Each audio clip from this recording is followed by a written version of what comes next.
Welcome everybody to our webinar on Optimising Human Performance by the Future Work Skills Academy. My name is Donna Ivey and I'm the Academic and Creative Director of the Academy. We're joined today by our Digital Citizenry Skills Coach, Vanessa Paik. I'd like to acknowledge our respects to the Yalambah and Wurundjeri people who are the traditional owners of the land in which we hold this webinar today. We pay our respects to their leaders and elders past and present, and we also recognise the ongoing efforts to promote and support our Aboriginal and Torres Strait Islander cultures and the effective impact that will have on future elders and leaders today. Today's presentation is going to be about our program Optimising Human Performance, but before we continue, I would just like to ask you, if you have any questions, please just put them, you can actually pipe up, or please just put them into the chat, because we would like this to be, as much as it possibly can, a participatory activity. In 2011, the Institute for the Future published the Future Work Skills 2020 report. And that report it took the world by storm. It was shared hundreds of thousands of times, and in it, they forecast a need for a new set of skills that would promote purpose, engagement, and productivity in a labour market shaped by disruption. They had 6 factors or forces of change, and they included things like global interconnectivity, ageing populations, the rise of superstructured organisations, and of course, the technology of the Fourth Industrial Revolution. And that was the cyber-physical systems, the robotics, the Internet of Things that we now are quite aware of, and they're quite ubiquitous, starting to make those impacts on the labour market. But nobody except sci-fi specialist writers and movie makers predicted this would happen. So we have been disrupted in 2020, not by those other forces of change that were predicted, but by something else that actually is a result of the collective connectivity of the world. Somebody sneezes and somebody in another country gets a cold effectively. Today, I would like to first start by taking a poll. And so you should see a poll in front of you that we would like to understand what your context is. Now, we have had literally, I think, thousands of conversations around the world, sectors, industry, verticals, since February and March, around that time, having conversations about people and skills and work models. And we have gathered those themes into 3 particular areas. First of all, team members don't have the skill sets, mindsets, or tool sets to thrive in the now. So that's one thing that we're hearing again and again and again. I don't know how to start moving my team forward into new models of working is another. I'm unclear how to design and lead in a hybrid work model.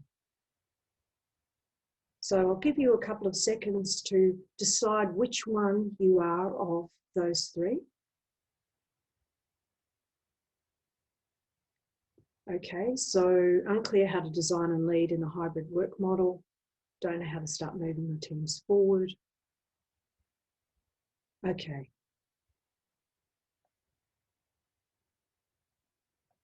So the results are we have more people in the I'm unclear how to design and lead a hybrid work model. So in relation to the program that we have, we're going to address that program against these particular questions, and we will certainly be emphasising more on the one that people had, was the most common amongst the group that come today.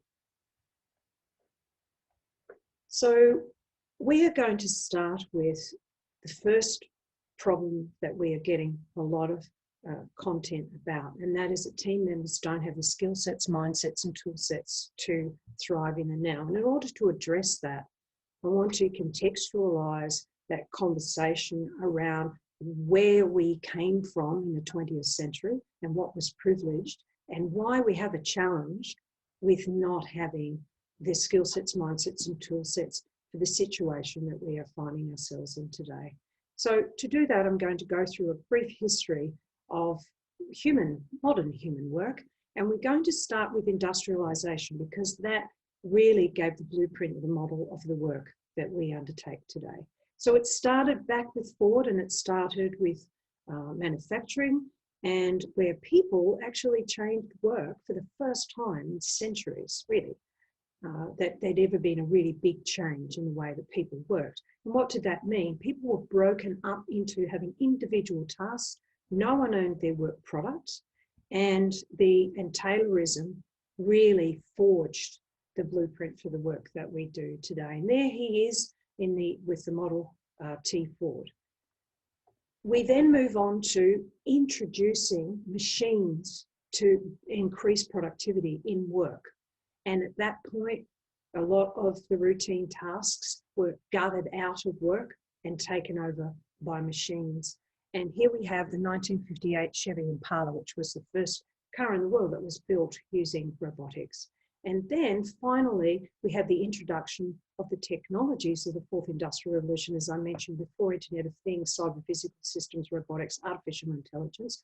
All those technologies then come to play, and this is what happens to manufacturing, and that is there's no humans in manufacturing. There are such things around the world now called dark factories, where a handful of people, Gillette, for example, anyone that buys a Gillette razor, most of those are made in dark factories.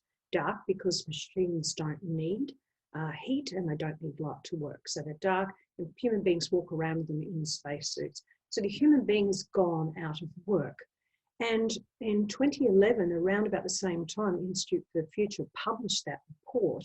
There was also a report by Fran Osborne, and that was a very famous report about the impact of the technologies of the fourth industrial revolution on humans and work. And they predicted that 47% of jobs would go in the foreseeable future because of these technologies. Now, there was a lot of fear around that particular report. There's been a lot of work unpacking that, and it's really down to about 8%, but there's no doubt that those technologies impact work. At the same time as we were working through our manufacturing, we were building services that came off manufacturing. We put people in offices, we organised them to really basically produce routine work. And if you think about the jobs that most people did, they were highly routine. All the stuff around creativity and building new things were often research and development or often marketing. And most people were basically stuck with this routine work. And we were given machines to make us more productive. And the only real change that happened to us was that those machines changed, and they went from typewriters, for example, to computers. But nothing much happened in the entire 150 years with work. Every single one of us inherited a work model that was copy and pasted across decades before us. And the challenge with that was that this created a situation where a lot of people were not very happy in work. I'll get more to that in a minute. Now, what about education? So if we look at the picture here on the left, this was taken from a photograph in a school, in a factory, in the early part of the Industrial Revolution. And you can see everybody sitting there with their little hats at their desks. The education system that came out of that situation was a direct response to activism by women who were appalled by industrialists for using children as labour. And so they really forced industrialists to educate children, so they built these schools to educate children. But what was the point of the education was to create basically little factory workers, people who could sit still, who could take direction, who knew how to schedule and work to a time. And the day was broken up that way. And the skills that they learned were fundamentally to create factory workers. The work that they were learning to be prepared for was routine work.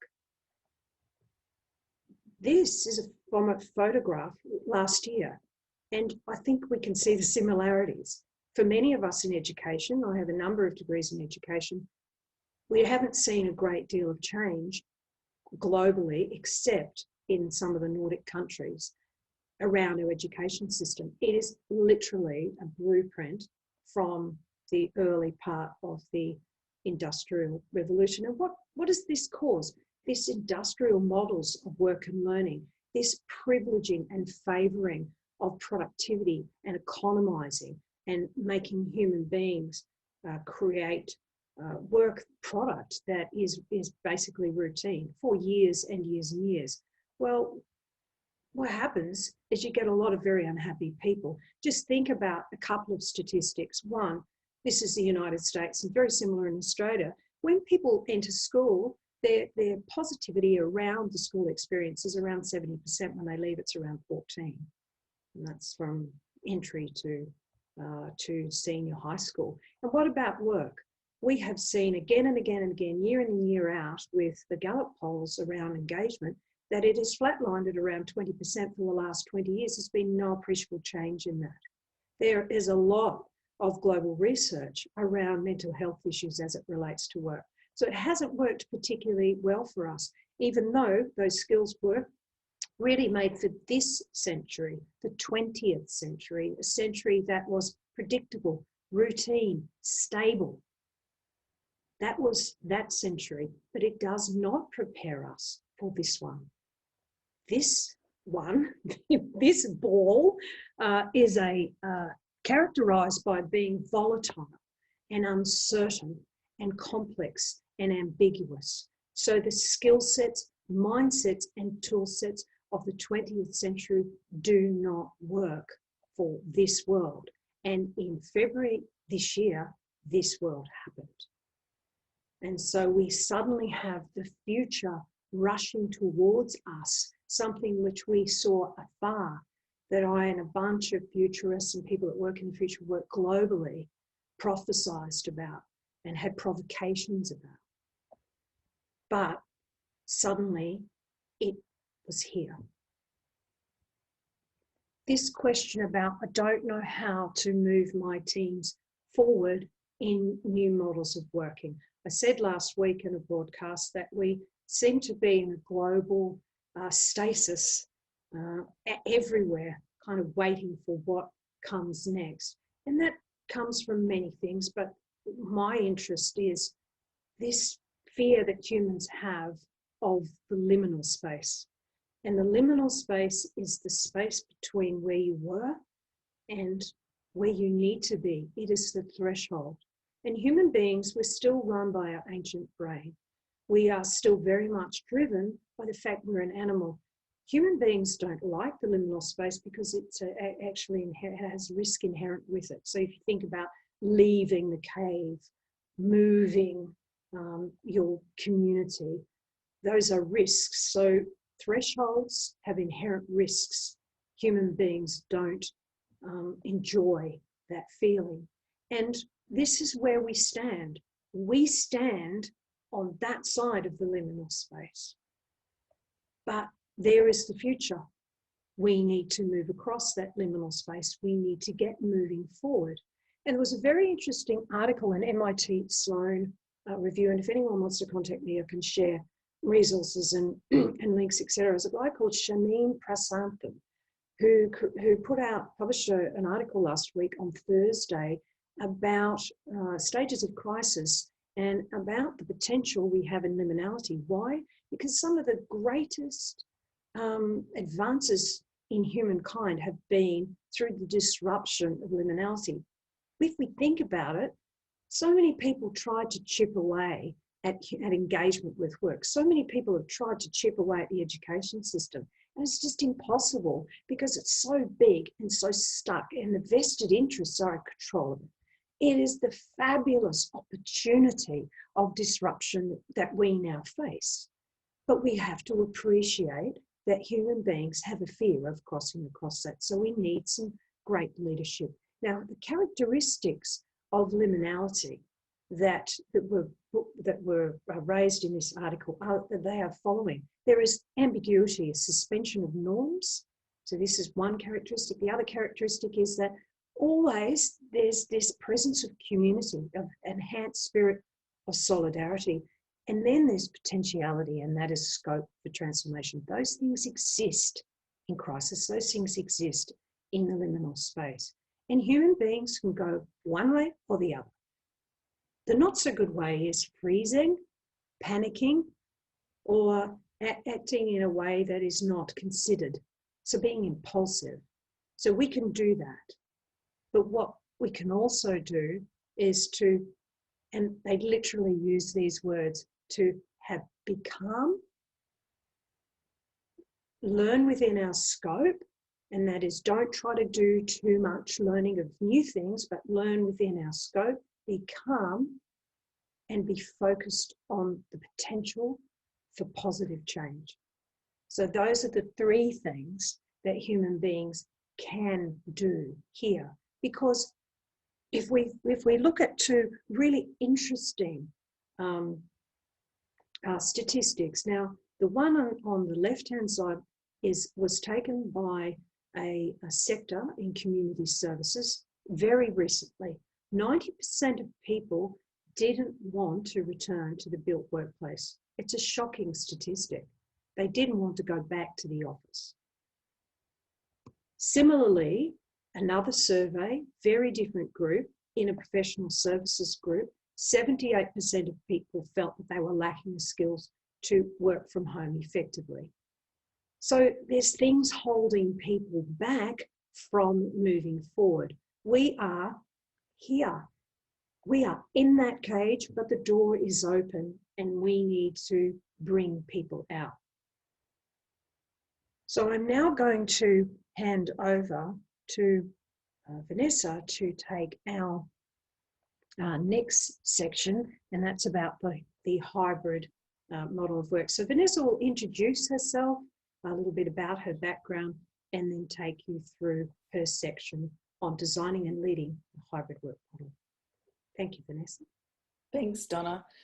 I love it. I love this moment in time is so, it's an extraordinary moment to be living through for all the reasons that you said. So I'm in an interesting position, I suppose you'd say. I've been working for the last 25 years in building online communities. So prior to, the rise of social media, when online communities looked different, but were still very much there, back through old internet forums and virtual worlds, connecting digital workplaces 20 years ago. So I've been doing this work with all sorts of different organisations, governments, leading educational institutions, very big corporates around Australia and the world, particularly in the Asia Pacific. Businesses who either were trying to solve a specific problem or who were trying to preemptively make this leap out of the cage that Donna is talking about, recognising that this future was coming and wanting to start to build both the technical and the social infrastructure for this hybridized future of work that is remote and distributed and is fundamentally not a single place. The work is not a place, it is a sense of purpose, and it is a set of ways of working that can move fluidly through context. So I've been working with these different organizations across a number of years, as I said, and I've also sort of built up this within APAC, help build the infrastructure around this as a practice. So I am the director of Australian Community Managers, and I run training and annual events around this particular set of practices in building, leading, convening and sustaining high functioning, purposeful, strategic digital communities of various kinds. So sometimes across that journey, it's felt a little bit like screaming into the void. It's been wonderful working with all these different organizations, of course, but sometimes when you talk about what you do, people don't really understand it. They think that you're a bit too early, or that, they don't really see the value necessarily. But I will say that my virtual phone has been ringing off the hook since February, when obviously the coronavirus hit and the pandemic impacts were fully felt, or started to become fully felt. And all of a sudden, just about everybody found themselves in the same position when they realized that they needed to continue working, in many cases continue operating, but they weren't able to come into that physical space, and they lost that sense of identity of work as a place. So they had a bunch of questions around, firstly, how do we get set up and establish digital hybridized ways of working? Then once we've done the technology side of things, how do we sort of reflect our culture within that? How do we make us still if we're not us in our office or offices, in our physical work environments? How do we build trust? How do we know that everybody's doing what they should be doing? How do we come together and kind of continue to have the culture and the group identity and all the social aspects of coming together in place? How do we replicate that online? Can we replicate that online? The answer is yes, you can. It takes a bit of work, but there is a body of science and social science that can help you achieve that. So not that long ago, John and I crossed paths, and it was sort of quite a fertile timing as I've been doing this work, and we realised that this is increasingly a 21st century literacy in and of itself, this community building. So we're finding that we're moving from, we'd started to move to this networked world already, where everybody was very connected in their workplaces, principally through technology, and we were starting to understand some of the power of that interconnection. But a lot of these networks were still primarily transactional. They're about data set A moving to data set B.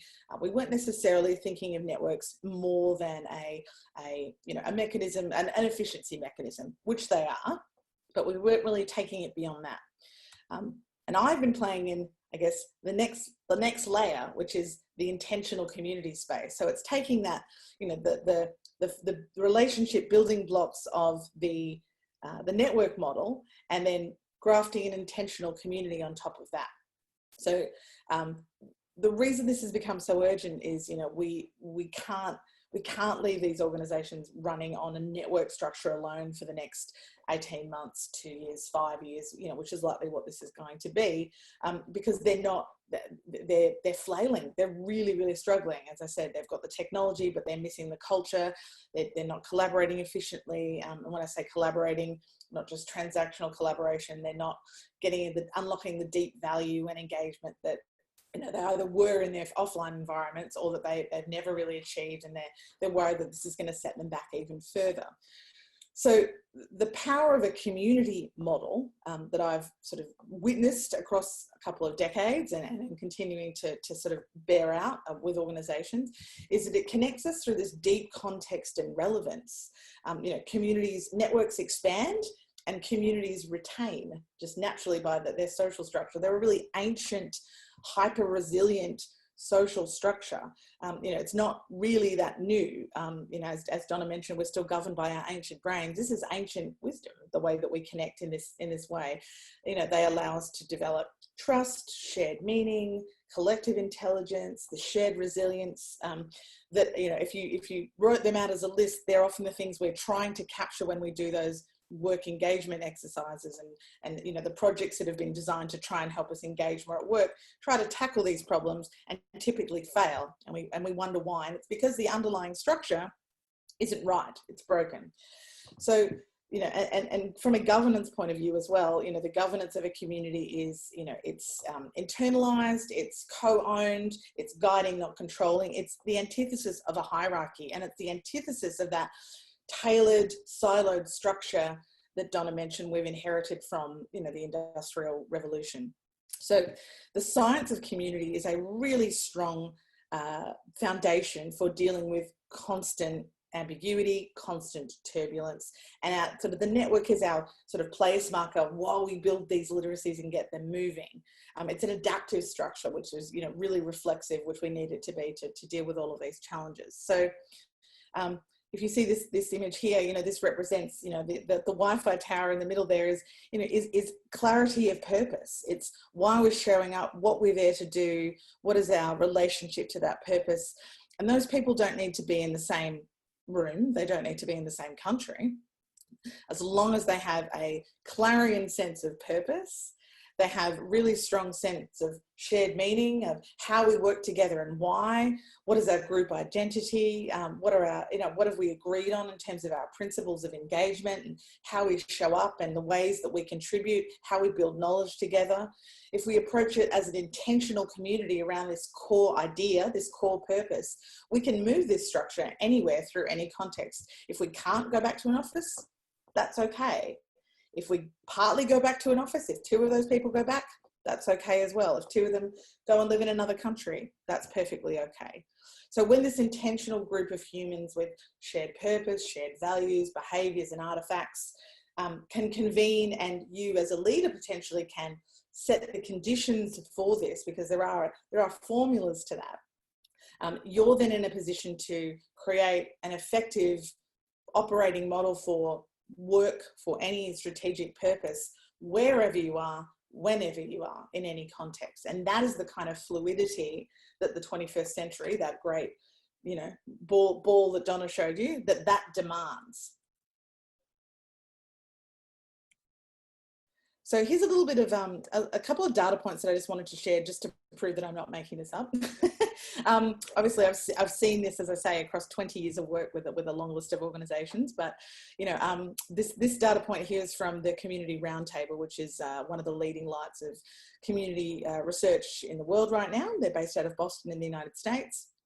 They measure both the value of organisations building external communities for customers and stakeholders, and internal communities like the ones we're talking about now. And they found that this value compounds. So unlike a lot of other value, that, you know, yes, there is a really clear return on investment, but really powerfully, because of the community structure, it compounds over time like interest. So they found that the average return across 2 to 3 years of adopting the online sort of the intentional communities model as an operating model for your organisation was 1,967%, which is a great number. And that was the average. There were some that were outliers that were multiple thousands of percent, which is really, really strong. Additionally, a further 85% say that this approach was positively impacting everything about their culture and everything about their brand. The others were at various stages of the journey, so they weren't quite there yet. But these are really strong numbers. Everything that we're seeing from a data point of view in this space, and it is a little bit new in terms of these measurements, so you know, there's still more data to uncover and more riches to unlock, shows that what we're seeing qualitatively is being borne out quantitatively. So I'll hand back to Donna now, just to kind of explain where that world of intentional community comes to meet and marry up with the future of work. So thank you very much for that, Vanessa. Just before we go on to that, and I'd just like to go back to these numbers for a minute, because I think it's just worth unpacking just momentarily where that ROI comes from, because I was very interested in knowing this. I have done decades of transformation, global organisational transformation, and everyone's always interested in the return on investment, but unpacking that, what it means. So where does that come from? You know, that's a good question. Sorry, I should have mentioned that. It's so it's obviously a number of different factors.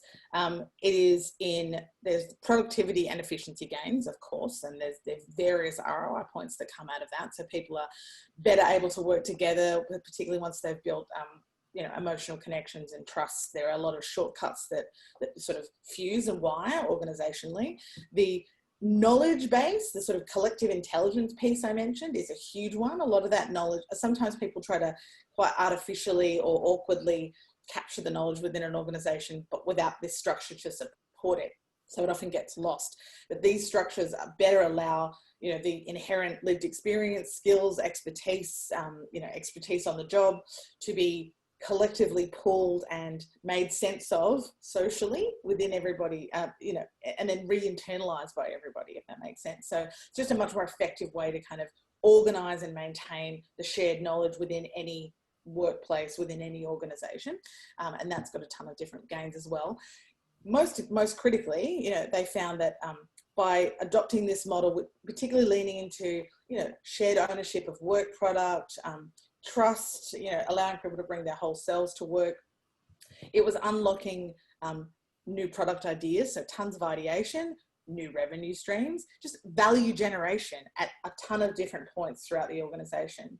And that was something that they hadn't necessarily considered. They probably expected some of those other benefits, but the value generation piece was less, obvious to them at first, but ended up being one of the most powerful. So there's a number of different points in terms of the value that's generated.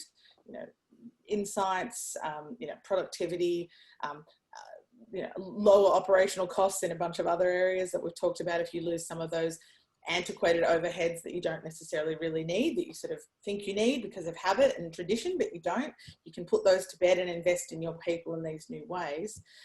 You're unlocking different types of value. So yeah, there's a ton, and I think the value sets are still being teased out quite a bit. There's also the, what I would probably call that halo effect. So when these organizations started to work like this, they often saw the transformation they were undergoing was mirrored in their customer base or their market as well. So they were, often their customer base would grow, they'd be making more money, their reputation in market, their reputation as an innovator would start to increase. So they sort of get this kind of undulating halo of, the more that they lent into this way of working, the more that they'd be seen as, this cutting edge organization, and people would, as an employer brand, people would want to work with them, as an organization, people would want to buy from them or take advantage of their services. So yeah, you can go down a long list of points, but I think those are the really interesting ones to me: the productivity and efficiencies, social efficiencies. So not, working more, harder, faster necessarily, but all sorts of hidden social efficiencies that they didn't necessarily foresee. Unlocking ideation, unlocking new value generation, unlocking all of this collective intelligence. Oh, and one other one, sorry, I forgot to mention, is that they were far more, which we know about the community model, far more resilient to change and threats from the outside. And this is a really very resilient structure, which, as I said, is what makes it quite perfect for these times. So they use that as a bit of a benchmark as well. When the organisations taking this approach were under threat competitively or from something like a coronavirus, any losses that they took were either negligible or very well contained and managed, as opposed to organisations that were working in those traditional hierarchical ways that had to tackle that change with that sort of traditional infrastructure and approach. They did not fare well at all against that threat, whereas these organisations had become inherently more reflexive and had sufficient trust and sufficient relationships that they were able to just kind of pick up and move as they needed to, sort of just context shift, basically, based on whatever the situation demanded. Perfect. Thank you very much. So the program that we have addresses these three key questions. I'm going to give you a little bit of history, not too much. The Future Work Skills Academy was born in 2016, and it is a global adaptive coalition of experts. We are on a mission to develop training programs and attend skills for the future of work that were listed, identified by the Institute of the Future. And this is the 10 skills for those that are not aware of those, what they are. They are social intelligence, sense making, design mindset, novel and adaptive thinking, cognitive load management, computational thinking, transdisciplinarity, new media literacy, virtual communication, and cross-cultural competence. The first challenge, of course, was finding people that were expert in these skills. So that was task number one. Go out into the world, find the people. And many of these skills didn't have actual bodies of practice, but had similar parallel bodies of practice. So we went out and we found those skills experts from all over the world and brought them together onto the task of building learning programs for these skills. The very first thing we did was work through just designing some straw man kind of programs, because we wanted to organize the skills in terms of the learning journey. That was the first thing, was that because it hadn't been done before, and because the Institute for the Future actually didn't say, well, there's the 10 skills, they're everything, and they're in some sort of nice order, we had to basically put a categorization system in there. We then had to run a whole lot of iteration and prototyping to work out the order in which people would learn these skills. We broke those up into three areas. The Optimising Human Performance program is the first one, and they are the first 4 skills. So we went through the process then of getting assistance, and we had some excellent supports in two key areas. One was MIT Media Labs, who helped us with the digital part of the program, and that is how do you optimize learning through video, and they also helped us with the community part of the program, and then how do you get people building community and working, collaborating online. And we also used the work of Professor John Sweller and cognitive load theory, he coined, on how all the learning materials were put together, and a heap of different influences from neuroscience, cognitive science, and learning science to come up with the program. And the program looks like this. We have taken 5 of the skills, the 4 I just mentioned, and we added digital citizenry. But digital citizenry was virtual collaboration, and that was over in another silo. We brought it in because of the now, because we thought that it was essential to add to the program. This program has been in operation for 18 months. We have been working on refining it during that time, but we added digital citizenry to it. We treat these skills in ways that people can understand, language that people can understand, and we use them in certain ways. So social intelligence we use for team collaboration. Visual sense making we use for problem framing. Design mindset we use for empathy and human-centered design. And novel and adaptive thinking we use for basically solution ideation, problem solving, creativity. Digital citizenry is intentional community. So this program has a mindset, skill sets, and tool sets for the world that we face today and moving forward. Now, before I just move on to a couple of other aspects of the program, I just want to give Vanessa the opportunity just to say what she covers in her aspects of the program, just in summary. Sure, thank you, Donna. So pretty simple, really. What we do is we dig into the social science of what we mean when we say intentional community, because we need to understand that if we're going to try and set the conditions for it, build it and manage it or participate within it. So we'll look at its structure, its building blocks, and understand the components that create it. And then we go through a set of social science and psychological techniques and tactics that professional online community builders use to create those conditions and get optimal participation from those conditions. So at the end of that, you will have a very clear idea of what you're trying to build, why and how to map that onto your organization or your context, and a toolkit of tactics and techniques, a starter kit basically, that lets you either work to create that with your peers, your colleagues, your associates, or participate in the most meaningful way if you're participating in somebody else's intentional community. So it lets you be a digital citizen leader, and it lets you be a good digital citizen depending on what context you're in. So it lets you be unshackled from the idea of work as place and sort of spin up that work as a social construct wherever you might be.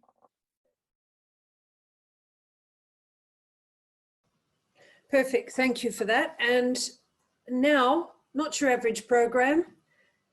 So we've been running this for 18 months. We've had hundreds of people through the program. We've had people that were the end users, but also people that were going to be buying the program or engaging their teams to use the program. And so we have made lots of refinements to the program during that time. It's a mixture of modalities. It has its self-paced digital micro-credentials in those skills. And then we have weekly webinars with a facilitator who guides people through that experience.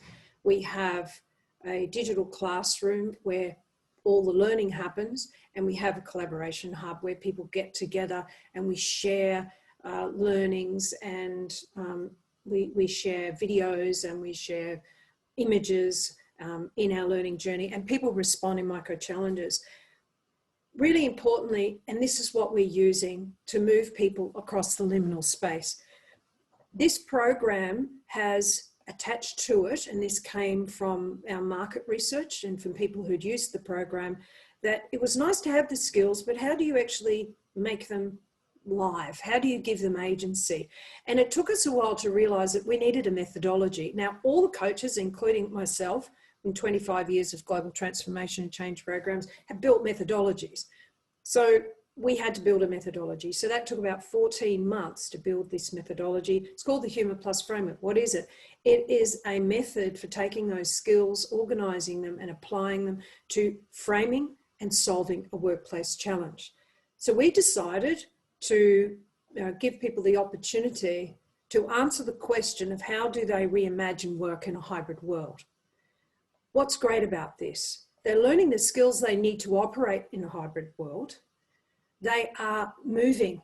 People need to get moving. So it shifts them forward. It shifts them forward in a safe environment, in a psychological safe environment. It gives them new skills without stretching them too far. And it allows them to start working on their future. Human beings need to see a future. What's really fantastic for me is the opportunity for people to own the design of the work that they do. And that is going to be truly human-centered for those organizations that step up to the opportunity in this crisis for potentiality. That is the scope for transformation. It's busted. If we redo it, could we redo it with humans at the center? Could we bring them in and engage them in building that new world, in participating in that? And through Vanessa's work, learn how to seed the science of community into the new model that drives culture and value production within these organizations, and to take the teams along that journey so they spit out the other end of the program newly minted 21st century citizens in a workforce. And that is an exciting thing for me. It is not everything. We have got so many problems in the world right now that we will not have enough solutions to solve all those. It is going to be a multiplicity of efforts from all sorts of fields of science and consulting and education, and on it goes, and leadership. We are going to have to pull everything that we can out on these problems. But this is our solution for the now.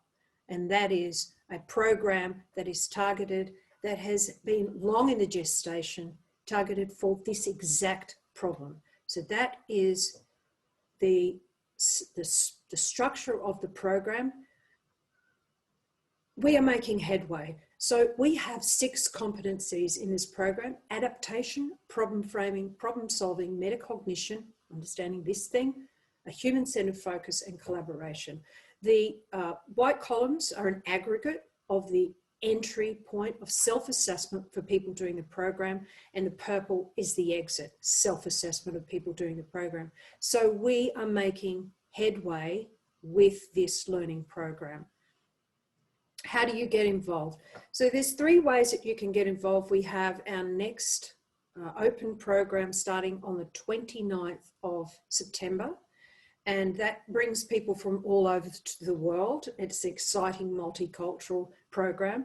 However, in terms of teams, we also run organizational programs where you've got everyone together working in teams on these problems in the collective with this, and building that sense of community within an organizational context of one organization. So each one has quite different values. And of course, you can follow us on social media. We're everywhere. We're on LinkedIn, Instagram, etc. And we're constantly sharing information and connecting people with stuff that's out there, because it's a huge world of content, as you know, that we think is appropriate for people at this particular time. So I'm going to now just leave you with this quote. This is from our transdisciplinarity coach, Heather McGowan.